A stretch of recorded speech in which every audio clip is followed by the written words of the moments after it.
Record.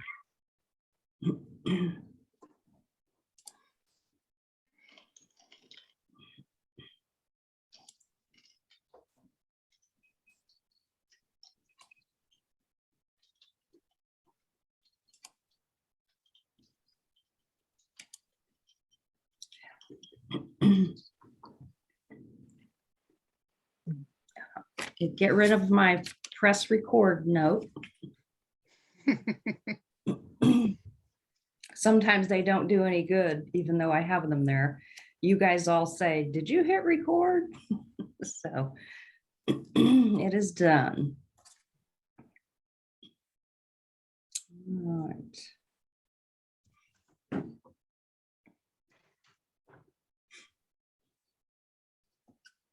Hello. Hi, Joe. Hi. Thanks for joining.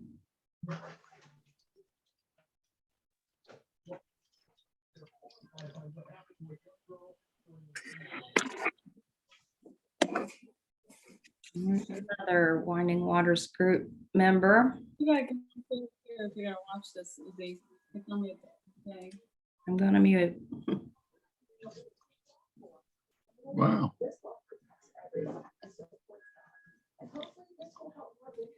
Okay, let's see. It is 6 o'clock.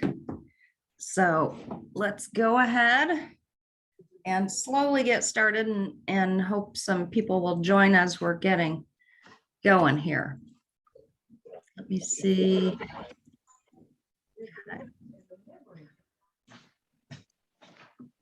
Okay, if you're other than the speaker, if you're not speaking, if you don't mind muting, that would be good. So I'm going to hit mute for you, Joe.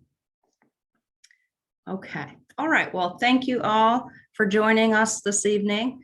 I'm Julie Lowe. I'm the Hoosier chapter, the Sierra Club Hoosier chapter chair of the executive committee. And I'm also the chair of our Winding Waters group, our local group here around the Columbus area. We have members from Decatur County, Jackson, Jennings, Brown, and Bartholomew. And tonight we are lucky enough to have a presentation by Carla Winner, the Indiana Karst Conservancy.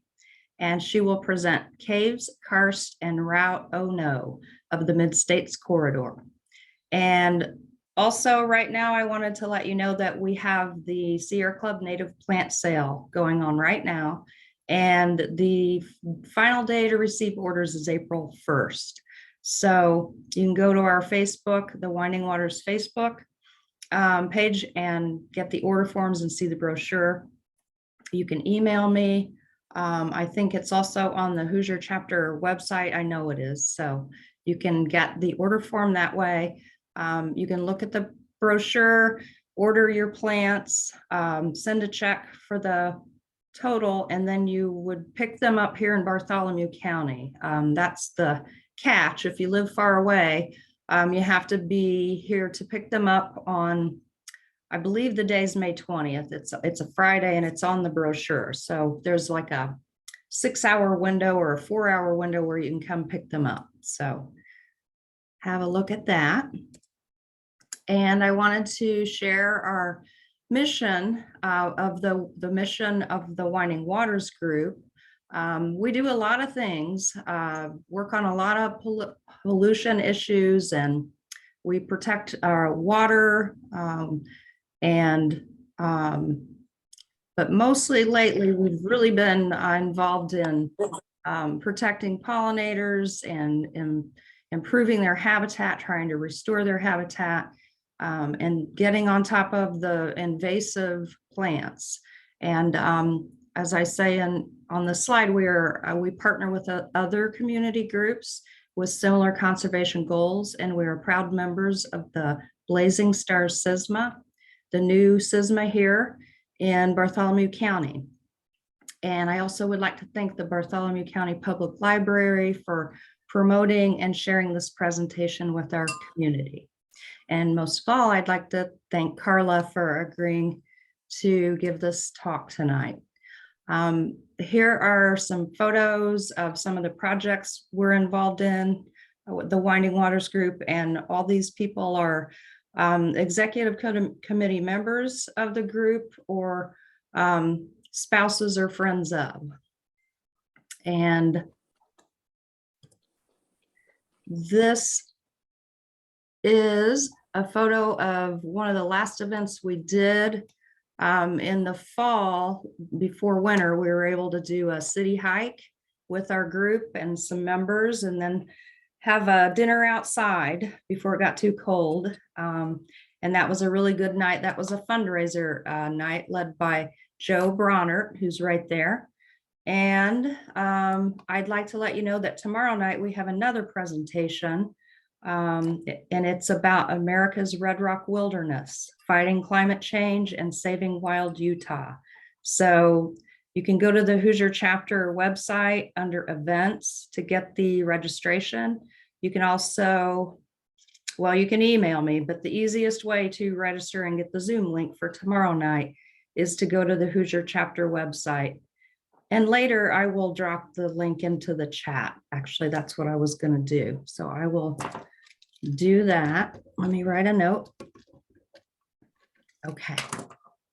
And let me stop sharing. Without further ado, let's welcome Carla and let her give a little bit of background about herself. And then when she's ready, she'll start her presentation and share her screen. Thanks, Carla. Okay, thank you, Julie. Gosh, guys, thanks for showing up this evening when I know it is absolutely gorgeous outside. I can actually hear the spring peepers out my window. So yeah, I'm Carla Striegel-Winter, and I want to apologize a little bit for my lighting tonight. My husband left, and so instead of being out in one of the well-lit rooms, I've got myself trapped in the little office room so that you can't hear the dog barking, hopefully, or the cat coming to me. So anyway, apologize for that lighting. It's usually a little better than that. So yeah, I am with the Indiana Karst Conservancy, and I do have slides that I'm going to be sharing. But what I wanted to do is, just before I start sharing those slides, just chat with you a little bit before we go to the share, because that makes the people's faces even smaller. And then after that, I talk a little bit more, and if anybody has questions or comments or anything like that, you know, we can go on after that, because like I said, I know that slides can be a little bit challenging, especially for folks that are viewing on a smaller screen. I tried to take care of that by having mostly pictures and that sort of thing. So yeah, I'm with the Indiana Karst Conservancy. I live in DuBois County, Indiana, in Ferdinand. And I also have property in Orange County, one of the areas where Route O will possibly go through, as well as DuBois County has a route that would go through there too, of the proposed Mid-States corridor. So what I'm going to do this evening, since I'm with the Indiana Karst Conservancy, is I want to talk just a little bit about the Indiana Karst Conservancy, what are caves and karst, who we are, what we are, and then I'll go into why we oppose routes O and M of the Mid-States corridor. Before I go into that, if any of you use the chat and you want to put on the chat what kind of brought you here this evening, that would be great. I'd love to be able to see that. So if anybody wants to do that, go ahead and put that in the chat so I can look at that at some point here. So and if you don't use the chat, that's fine. So I'm going to go ahead and attempt to share my screen here. Maybe.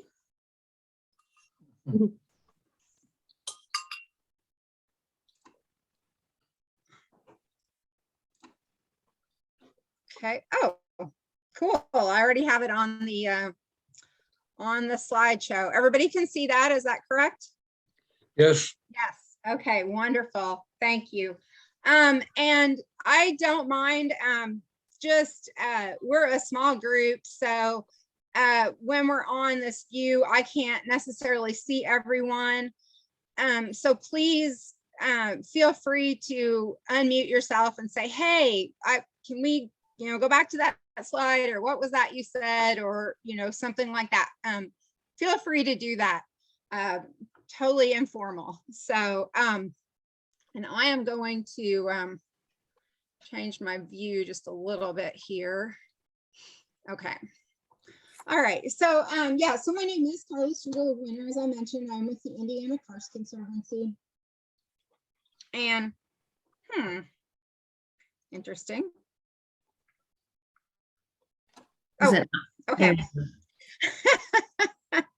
My little icons weren't coming up. So basically, what is karst and where is it? So in Indiana, karst is in kind of this section that I have the big red circle around. And karst in Indiana is basically limestone. That's where our limestone is. And karst is formed whenever acidic water basically eats away at the rock. So it's any of our water is going to be slightly acidic. It eats away at the rock, and the limestone rock then, as it dissipates, creates all kinds of different features and forms in the ground. But the Indiana Karst Conservancy, of course, covers all of Indiana, the karst areas. We also would consider caves to be rock shelters that might be in sandstone. So there are some sandstone caves as well. They just would not be considered karst. So on this slide, what are karst features? Because we say that and we realize, not everybody knows exactly what karst is and what it means.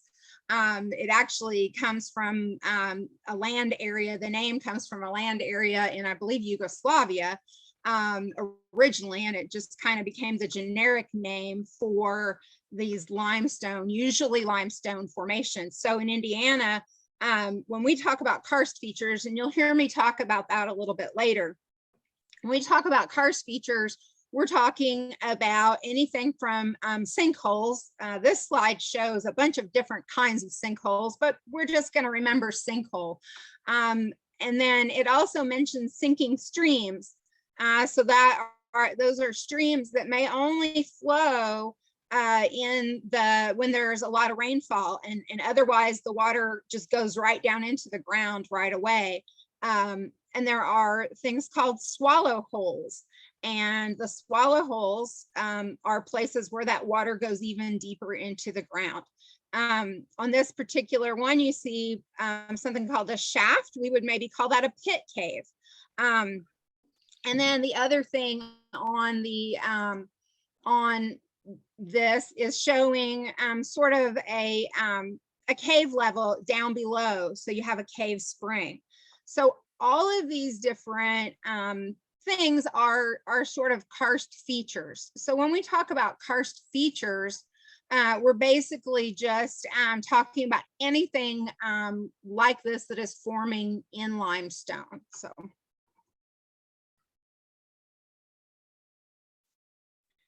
So why is karst worth protecting?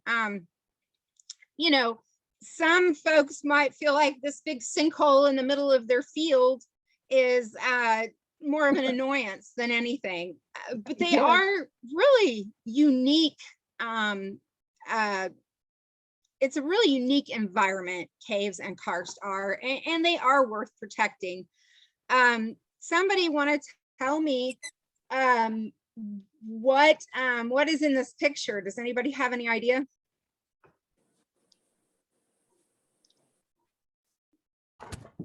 Are they bats? They are bats, yeah. And this picture was actually just taken last weekend. And not only are they bats, but these are Indiana bats. They are an endangered species, and find it interesting that they are called Indiana bats, because there's a huge population of them in Indiana. This is actually taken in Wyandotte Cave. Somebody, I need you to unmute yourself and tell me how many bats do you think are in that picture, in those clusters. They are hibernating for the winter. Normally, we do not bother them. This was actually during a bat census, so they were counting the bats. This is a scientist taking a picture to count the bats. So about how many bats do you think are in that picture? 1,200. Who said that? 1,500. 1,500. Okay, 1,200, 1,500. Any other guesses? All right. Well, you guys aren't bad. It's estimated that there's about 2,000 Indiana bats in that picture. They cluster very tightly together, and just a really unique creature. And they're clustering there for the winter, hibernating, and then in the spring they will go out and eat tons of insects. But yeah. So that's quite a few of those little guys there. All right. So if you'll notice, this fish doesn't have any eyes. How many of you guys have seen blind cavefish before? Okay. Yep. You may have to Okay. unmute and tell me you have so I can see you, because I can't see everybody on the screen. So yeah, you can see them in some commercial caves, or if you've been lucky enough to be in a wild cave that has these. This is actually a very special blind cave fish. It is called the Hoosier cavefish. And yes, it is endemic or only found in our southern Indiana caves so far. I believe there's maybe one location in Kentucky where they found this particular species. So there are lots of very strange and different animals that live in the caves, and there are new ones found all the time. And normally not new bats, new fish, but we're normally talking about perhaps insects, macroinvertebrates, microinvertebrates that are found that have never been found anywhere else in a cave. So they are worth protecting for the wildlife. The other reason that we want to protect them is because what goes in does come out. So if we have a chemical spill, or if we have trash in a sinkhole, it's not just going to stay in that sinkhole. It is going to travel, and it travels underground, and it might end up in a cave. So it might damage some of the life that's in that cave, but it also will flow back out in a spring. We think of springs as being these wonderful things that come out of the ground, but they are fed by surface water as well. So another reason to protect the karst is because, it could come up in our drinking supply, come out and affect us again, and as well as some of the animals and the life that lives in those caves. And of course, one thing that I'm always thinking about, and I think we tend to, when we think about preserving things and protecting things, we need to have people that love those things. And when people can use those places, when they can get out and see those places, then they do love them. And I think it's very important for us to protect this, not just for the animals, the wild animals, but for us as well, and people who do enjoy being out in the environment and encouraging people to be out there. So we want to protect it for the folks who can then love it and continue to love these places. So I am, like I said, with the Indiana Karst Conservancy. We are a land trust in Indiana. So we are the only land trust in Indiana that is that focuses on caves and karst. And our kind of little mission is protecting caves through active conservation, but we also have preserves. We own 7 preserves, and these images are from our website, so you can easily go to our website, ikc.caves.org, and see all of this information. So yes, we do conserve caves, but all of our preserves have surface area as well. and the surface is open to anyone for visitation. The caves, we do allow visitation, which requires permits and waivers, and for folks that are cavers or with a caving group. But for our surfaces, we have several that have trails on them. And again, they're each on our website. So the Shawnee Karst Preserve has got 2 miles of trail. We have a pretty active Facebook page. And on that Facebook page, we will often mention our different preserves and what you can do there. So Shawn, Wayne, and Buddha preserves all have hiking trails on them, but all 7 our preserves are open to surface visitation by anyone. So anybody can come, any one of you folks can come and visit our preserves. And this is just a Facebook post that we had of actually my family hiking through our Shawnee Karst Preserve. I did want to mention that new in 2022, we're doing some quarterly field days. Or we're doing a field day every quarter. We're going to have a tour of actually Orangeville Rise and Wesley Chapel Gulf coming up in April. We're going to be doing a Karst Features Walk at our Buddha Preserve, probably in June. Hike with a bat biologist. That's one of our board members is a bat biologist. And later on this fall, and then a couple of other events. We also, I wanted to mention, a bunch of the land conservancies in Indiana are going to be doing the Big Bird Day with the Indiana Land Protection Alliance and the Audubon Society. So you guys might want to save the date for October 8th. There's going to be birding events going on throughout the state at all the different land trusts. IKC is participating in that.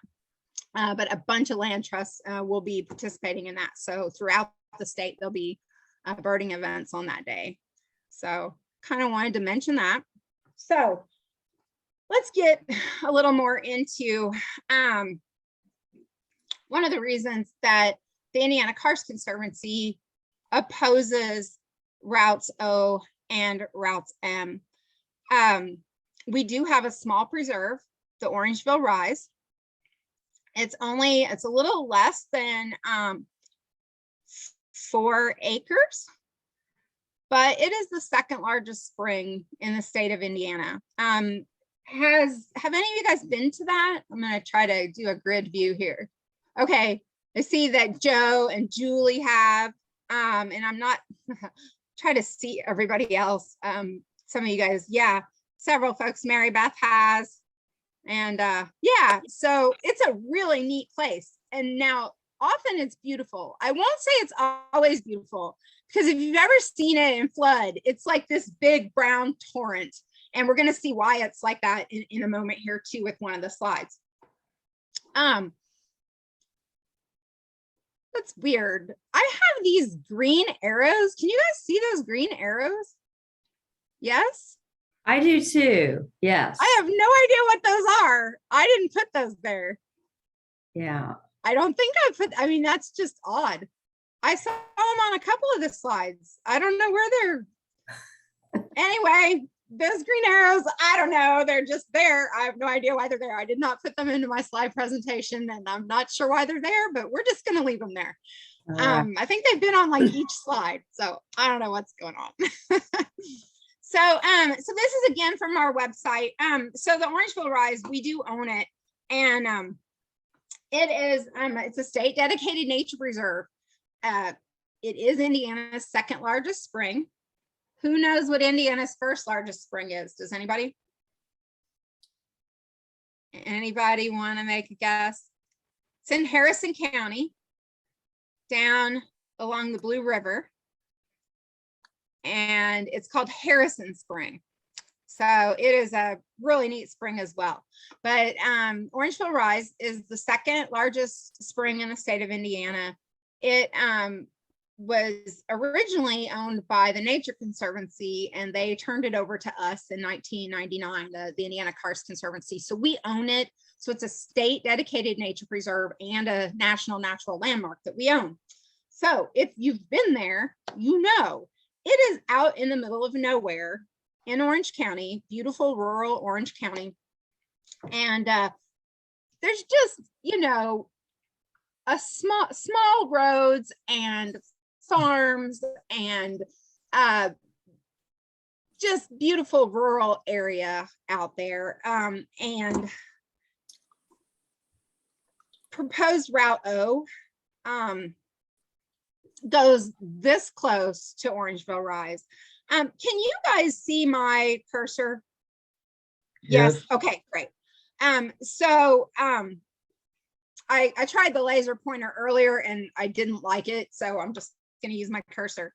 So the Orangeville Rise is very close, and so all of this blue along here is the Lost River, and that's indicating that sometimes it's got water flowing in it, and sometimes it doesn't. If you have a larger screen, you can see that it has a broken line there. So it's along the Lost River in the Orangeville drainage. It actually flows into the Lost River, and it's really close. It's really, really close to the proposed Route O. So people see this and they say, okay, it's next to Route O, but it's not, you know, on Route O. But we don't understand is that purple or kind of magenta shaded area is so the two long lines going along here is just the route that they've sort of chosen as the route, but they could alter either way within this purple area. Okay, so when folks see this and they go, well, my house isn't really on that, if it's in the purple area, yes, it could be under Route O if that is the route that they chose. But then the really unfortunate thing about this, other than, you know, this is a new terrain highway. Can you imagine out there a 4-lane highway? New terrain. This is like, there's no road there where this route is. And on this, and I know this is kind of difficult to see, but so then the pink or the magenta is all of the part that goes through our Orangeville Rise Nature Preserve is right here. Okay. All of these lines along here are places where dye was put in at a karst feature. Okay, so these are places dye was put in at a karst feature, and it shows that they all came out at the Orangeville Rise. So this is the entire Orangeville Rise drainage basin right here. Okay, it's the watershed basically for the Orangeville Rise. We have 8 miles of new terrain highway possibly going right through that drainage. So any toxic spill that happened along that roadway, you know, it basically is going to end up at the Orangeville Rise because of all the dye tracing that has been done in the past. And so again, 8 miles of this proposed route and go right through the Orangeville drainage basin. We do have this up on our website now. And what I forgot to mention earlier is I've given Julie a PDF of these slides. So if I don't know, Julie, how you do that. If you have everybody's email address, or if they can contact you if they want them, or how do you? Yes, we'll make sure that we get them. Okay. Everyone that registered, I can easily get this to. Okay. But if anybody Okay. else wants it, they'll contact you. Okay. Okay. That sounds great. Yeah. So just so you know, you don't, you know, I know that they're difficult to see on your screens, and this is kind of, you know, be nice to be able to zoom this in and look at it better for some of you guys. So basically this entire part through this part of Orange County is all new terrain. And knowing that it goes through these karst features, again, each of those dye points is a karst feature. So maybe it's a sinkhole, maybe it's an actual cave, you know, but maybe it's the start of a stream. Those are all karst features, and it all ends up coming into the Orangeville Rise there. So this is just for those of you who haven't seen or would just like to get a refresher on the routes that are being considered for the Mid-States Corridor. This can be gotten from the midstatescorridor.com project maps. And again, on the website, you can zoom in and see very, very detailed on that. So if that's something you're interested in, kind of looking at where some of these other routes go. The Indiana Karst Conservancy opposes routes O and routes M. So O is the one that is magenta, and M is this connector route.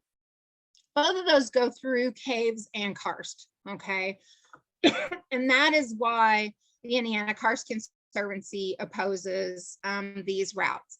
We have not taken any stance on any of the other routes. My own personal opinion is we don't need any new road, but that's my personal opinion. That is not the opinion of the Indiana Karst Conservancy. So, but we do support a no build option, and a no build option includes improvements along US 231, which goes along here. So there is a possibility that they could choose a no build option. So if you choose to do any actions, you want to mention that you support a no build option that would be improvements if they're going to do anything. So again, we do oppose those. The reasoning for that is because both of these are karst areas. The Indiana Karst Conservancy typically doesn't take a stand on these things. So the fact that we are actually taking a stand on this is pretty important. It's pretty important for us because, like I said, we normally don't take a stand on these sorts of things. So one thing that we are able to look at is the known cave and karst features along the routes. So Route O, the magenta route, has 260 known cave and karst features that would be affected that are right along that route. Remembering a lot of this is new terrain, and these are known cave and karst features. So we kind of went over what those karst features are. So it could be caves, it could be sinkholes, it could be swallow holes, rises, sinking streams, could be all of those things. Now, these are the known ones that have been reported. So that's very important to think about. There's 260 known ones that have been reported.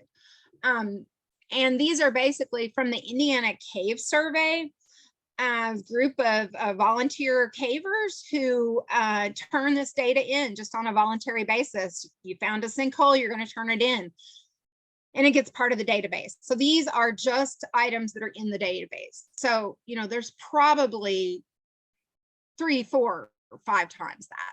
These are just the ones that are in the database. And Lockmuller, who is the contractor for the environmental impact statement, did request and did receive this list of not only the list of features, but like if they're caves, how the cave would underlie under the ground, under the areas that it would go across. So they did receive that.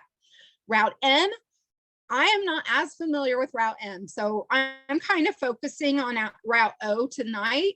Route O has gotten a lot more pressure because I'm super disappointed in the cooks. I can tell you that.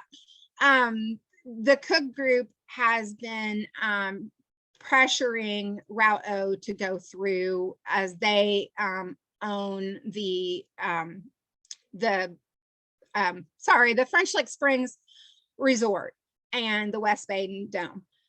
I believe that people, when they come to those areas, they want to go through beautiful rural roads and they want the area to stay like it is.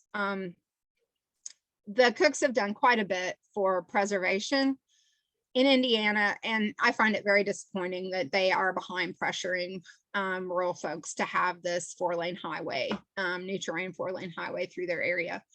That's me. But basically, Route M, I'm not as familiar with. As we go forward, we will, if there's more pressure being put on possibly Route M, we will find out more about that. But it also has 163 cave and karst features along it. Now, if you saw, and actually I'll just pop back here. Whoops. Route M is pretty short. Okay.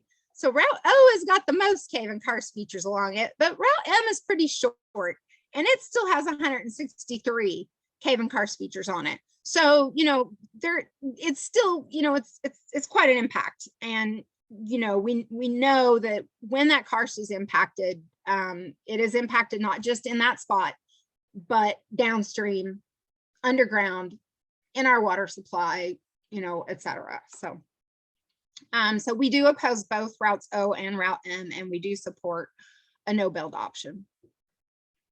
I don't expect you to be able to, I sure wish I knew what those green arrows were. That's just crazy. But we do have a letter to the governor that we just sent on the 28th. We do have that on our website now, and we'll be doing a Facebook post on that really soon, and we'll have that in our newsletter, the IKC update. So we would love if folks use this. Anybody who wants to oppose it because specifically of the karst, we'd love if you got on our website and checked that out. We will be doing a Facebook post real soon on that as well. So actions that you can take as individuals or as groups. And I know Julie and Mark probably can help out here too with suggestions, but a letter to the governor. The governor has the ultimate say on whether the project goes or not. So letter to the governor, letters to local and regional newspapers. You know, it doesn't matter if you live in the community, if you visit the community, if you love the community as it is, write those newspapers and tell them you visited. Tell them that you know, you appreciate seeing the landscape as it is, that you like the winding roads, that you like when, you know, Google tells you it's going to take you a half an hour to go 17 miles because it's beautiful and scenic, and you don't want a 4-lane highway through that. So you don't have to live in the area to be able to have an impact, and, you know, support those local businesses when you do visit areas, these rural areas, because, you know, the businesses are being told, oh, you're going to get, you know, with this 4-lane highway, you're going to be getting so much more, you know, this is going to be great economic impact. Whereas, you know, probably what happens a lot of times is people just zip by. And the small mom and pop businesses do lose out on that. So support them when you're around there, and tell them that you love it how it is, and that you would like for them to, you know, not support the highway. If you are a social media person, post on social media, share all you can.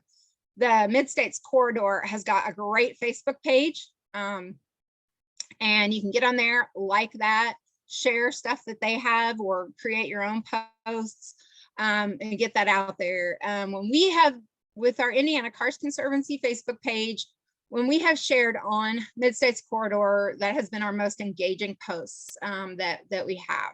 So, you know, just kind of keep that in mind, that there is a really big impact when you do something like that. So, again, on these web links, they will be on the PDF, and they'll be live on the PDF. So if you want that PDF afterwards, Julie can get that to you. And then, of course, you want to be able to see what this is all about. The Mid-States Corridor project maps are there as well for you to look at and see how close this goes to some of the places that you love. And so, like I said, I'll finish screen sharing here, and then I've got a couple of more things to mention. And then if you have any you know, questions, comments, Julie and Mark, who are on here, know, and there may be others of you too who know a lot about the Mid-States Corridor. So it's a really good place to sort of ask those questions. Would love if you decide to come to one of our field days. this year that the Indiana Karst Conservancy is doing. If you would want to give us a donation, we're more than happy to take that. Joining us, you also please come visit our preserves, get on our website, look where we are, contact the property manager, say, hey, I'd love to come for a visit. They'll get you the exact address of the preserve, and they are usually lovely empty spots that are wonderful places for a visit. And then, of course, just support our Hoosier Karst by opposing routes O&M and getting that word out to your family and friends and neighbors to do that as well. So I'm going to go ahead and stop sharing. And thank you guys so much. I mentioned the 260 cave and karst features, and I always kind of feel like having a, you know, it's kind of hard to show that in a screen, but at the Orleans Town Hall meeting, I had our 260 cave and karst features listed on a piece of paper. So as I go through this, this is all of those cave and karst features that are listed on this piece of paper that I have here. And this is the one that I had at the, little bit harder to do when you're not in person, but you know, it's a long list and it's big. And we're very passionate about our caves and karst with the Karst Conservancy, and as an individual, I am as well.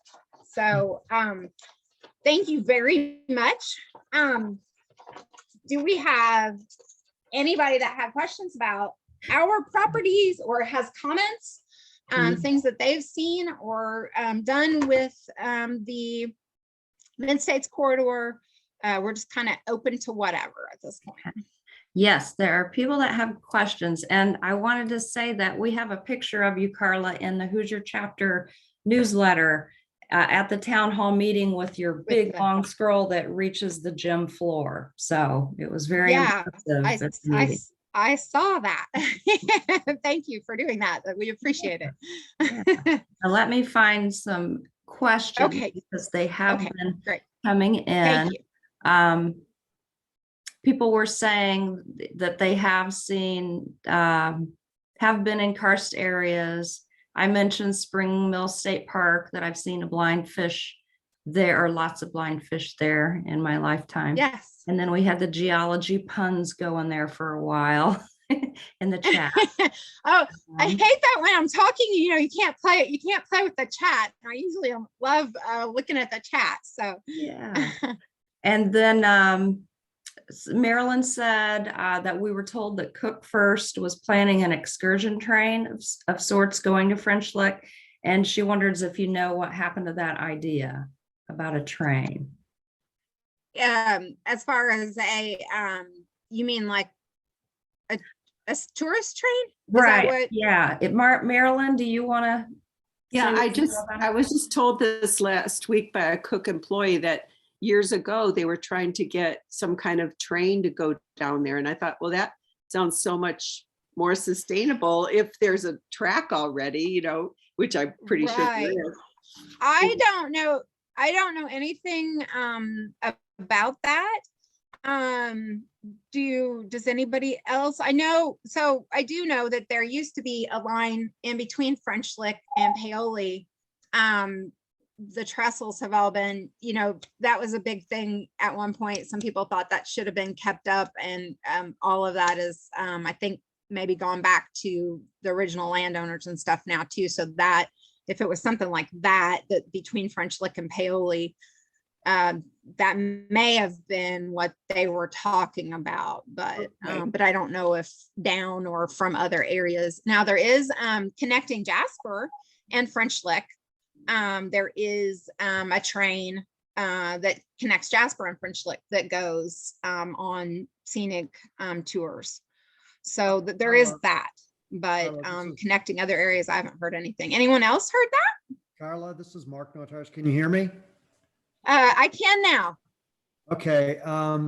So there used to be a few years ago, there used to be the train, the Spirit of Jasper, that would make trips up to French Lick.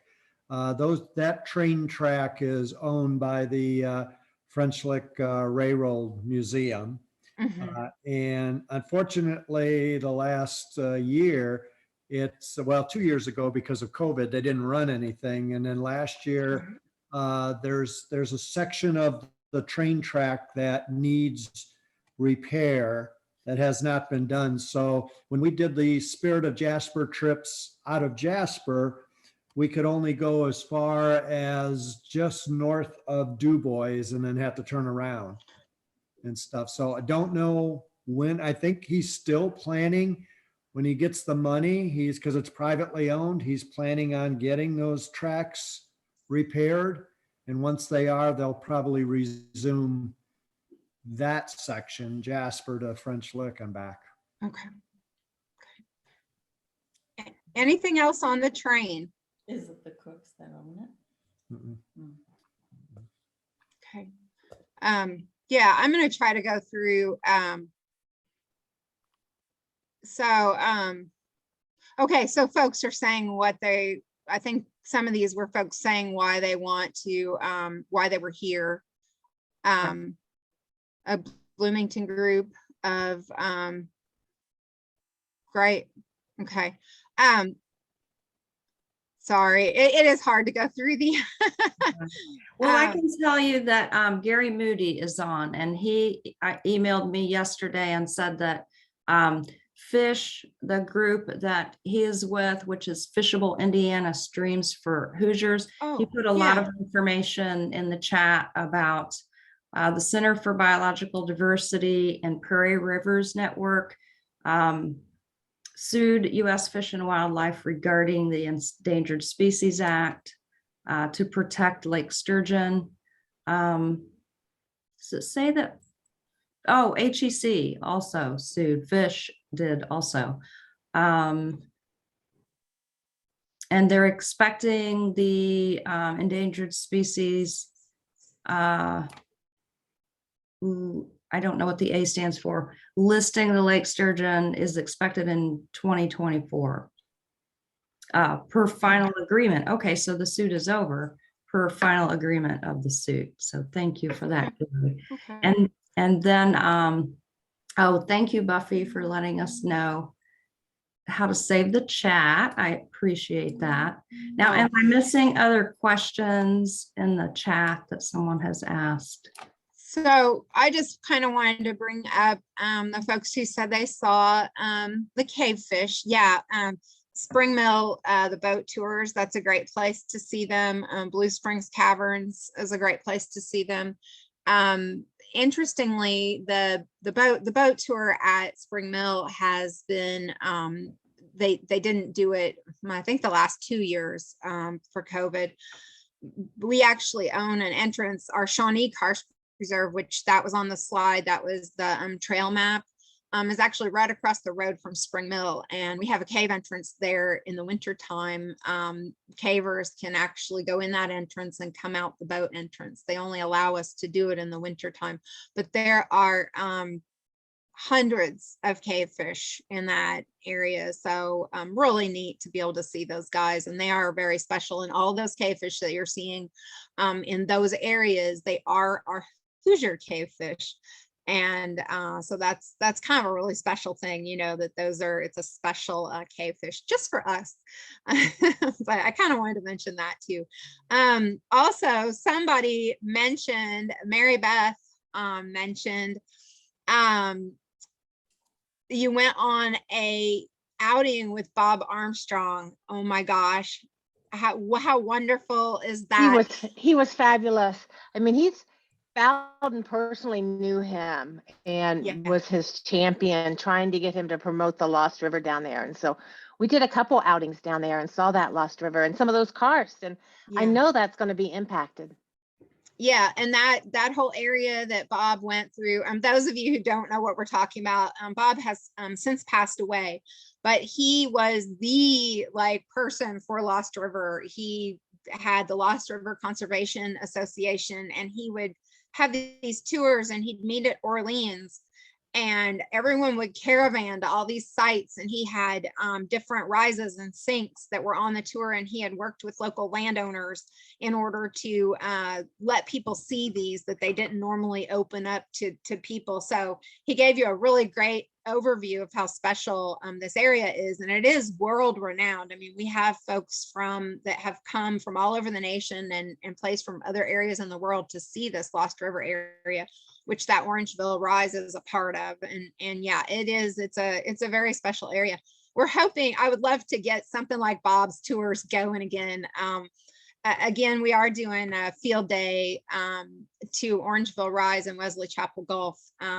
And I see Marion on the call. And I was thinking, I need to let HNF know that that we're doing this field tour, because we're going to Wesley Chapel Gulf, which is owned by the Hoosier National Forest, and that is part of the Lost River area too. So there is some Hoosier forest in that area as well that would be impacted. But anyway, that is coming up April 23rd. We will have that on our Facebook page, and it's on Eventbrite. So you can go to Eventbrite and search for Indiana Karst Conservancy, and that will come up. It'll be limited to 20 participants.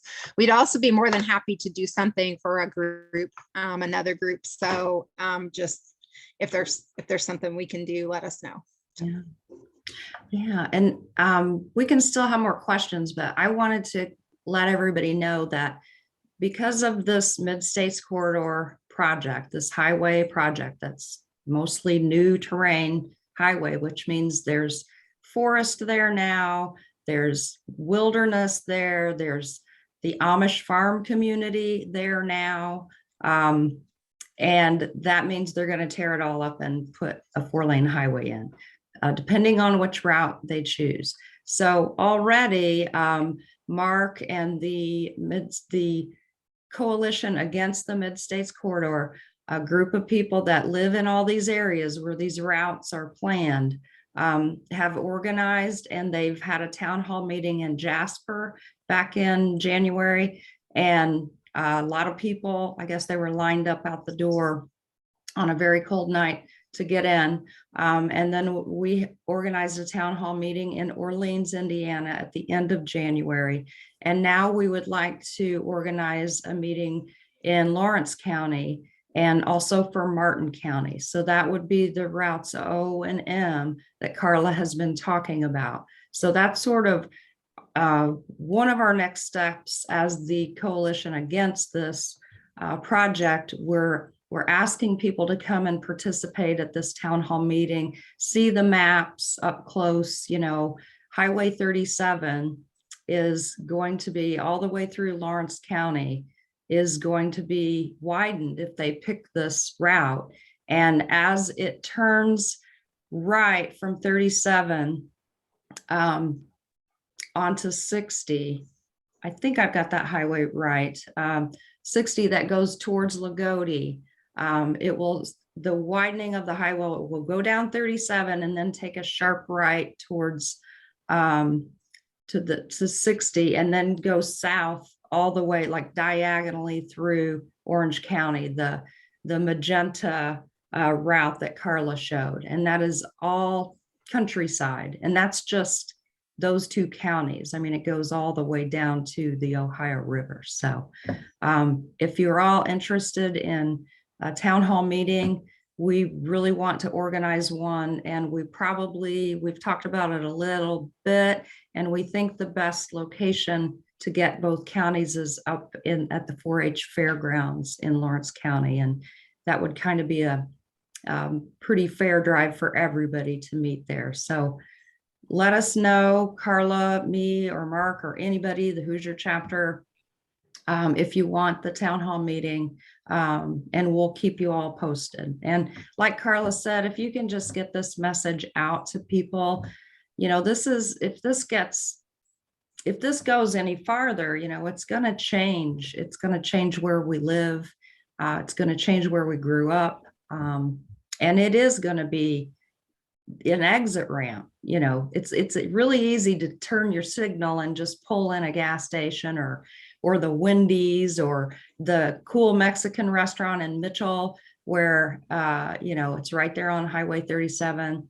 All these businesses have been there for my whole life and, longer, and they're not going to be there anymore. They're going to be, maybe they get relocated, whatever, but then they're an exit ramp away from people getting off this highway. And you know how you are when you're traveling. You're like, oh, can I make it a little bit longer on this tank of gas? And you just fly as fast as you can to get where you're going, and you don't stop anymore. So, I appreciate you giving us all these facts, Carla, and a view at the Indiana Karst Conservancy and all the things you all do. And we definitely, we're getting ready to plan our outings, our hikes for the year, the Winding Waters group, and we'll take a look at some of those dates and see if we can join you for an outing this year. So if, Julie, if I could chime in just a couple more things on the mid-states. Again, it was mentioned and Carla mentioned it too, but we are trying to get as many people as we can to bombard the governor with a letter on how we do not want this, and it should be a no-build option. We do have confirmation that INDOT or Lockmuller, I don't know, probably jointly, that they will be announcing what the recommended proposed route is by April 15th. I just actually had a meeting with 3 of the INDOT people yesterday as a formal complaint type of meeting on several different things. And they did confirm that by April 15th, they're going to be announcing something, but they did not share anything with by now. My feeling is they probably know which route or what alternative there is. They did mention that they did mention that no build option, and they did mention the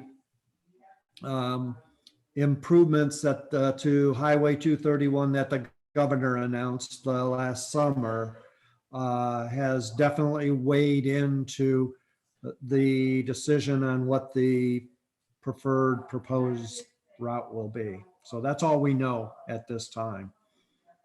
So, yeah, if you do write the governor, then, mention that you really liked his idea, Yeah. all it of is. no build, and that was a great idea that he had, But Mark, do you guys have a sample letter on your website or available on the Facebook page? I was just, what we were hoping to do with our letter with the Karst Conservancy is we're going to share that with all the grottos, which is all the cave-in clubs in the state. Mhm. And we already have it on our website. I want to say we have it on the first page of our website. So if you go to our website, you can click to see that letter. And in that letter is also the drainage of Route O that I showed you. We included that in our letter. So if anybody wants to see that as an example for something you can write, ours is specifically karst, obviously, but we have the governor, the INDOT, the guy in charge of INDOT, and the guy that's overseeing the RDA for the Mid-States corridor. It went to all 3 of them. So I didn't know, Mark, if you guys had a sample letter that folks could look at. I know that kind of helps sometimes. Yeah, we don't at this time. Our website, I would advise people to pay attention more to the Facebook page, because our website is pretty stagnant. We just don't have the resources to Right. keep it up all the time. But I've been pretty active about putting posts on. I could let me take a look at the letter that I sent to the governor and see if I could post that on the Facebook as a sample. But putting your own twist to it helps. So he's not getting a stamped letter, the same one every Right. time, but just with Mhm. different signatures. Personalize it with why you don't want it, and what they should be doing. So instead. Hey, Amanda, you think we could get a sample letter up on the Hoosier chapter website, and I could write it, look at, the Carla's letter and the letter that Fish also sent a letter in against no mid-states. And then we can have a look at the coalition, and we'll get a letter together and we'll put it on our website. Does Fish Absolutely. have a website or have something where that might be listed? I think, was that Gary that was on the call? I'm not sure if they Yeah, do. if he's- I think they have Facebook. I think they definitely have Facebook. Okay. All right. And by the way, Oh. Sierra Club does oppose all the routes, and we Gary, go ahead. oh, I'm just sorry. Go ahead and finish that. But Gary just put a message on, so he may not have a microphone. So Okay, so he's going to post his letter on savetheriver.com. Yeah. And so Sierra Club supports the no build option, and we have not made a decision on the 231, but I do remember our director, Bowden Quinn, that was our director over a year ago. Amanda started almost a year ago. She's the new director. Hi, Amanda, of the Hoosier chapter. And Bowden did say that route we would probably not oppose, but all the other routes go through forest and nature. And so Sierra Club opposes the routes and would hope for a no build. So freetheriver.com. Oh, he's corrected it. it's not free. Save the River. It's Free the River for Fish. So, all right. I've got a question. Which do you think is better and more effective, emails to the governor or actual physical letters? Amanda, do you have a comment on this? Because you've had a lot of experience in this. My dogs might start barking because my husband and my daughter just got home. So that is a good question.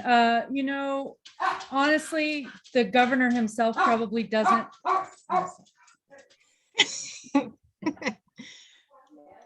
So I'll say what I think, and then maybe the dogs will stop. I personally think when you send an email, we're sending to a state account, and somebody's looking through that. Same thing for letters, but physical letters don't get as many of those anymore, so they do have more impact. And I mean, he may not see any of them, but my feeling is it's really easy to go ahead and cut and paste that letter into an email. So do both, but send the physical letter. And it's also really easy to call. I call a lot. I mean, I email too, but it's really easy to call, and they pay attention to calls, and you could just have your little script written down, because I get nervous too, and you tell them where you live. You're in Indiana, so they know you're a voter. And then you tell them, like Carla said, I like the governor's idea of just sticking with the improvements on 231. And I don't think it's a good idea. Whatever you want to say, just let them know that this is something you're paying attention to enough that you're calling the governor. People don't do that every day. So it makes a big impression. I second that. That's actually what I was going to say is emails are great. Letters might have more impact since they don't get as many. But of course, then you're spending money on postage and you're using paper, so I mean, that's up to you. But phone calls, there's like a hierarchy. Phone calls are above both, in my opinion. Personal visits are above all of that, but it's a little more difficult right now with COVID, and it's hard to get an appointment. So I would suggest maybe do all three, but I would suggest an email and a phone call. Like do those two things together. That's going to have the most impact. Thank you.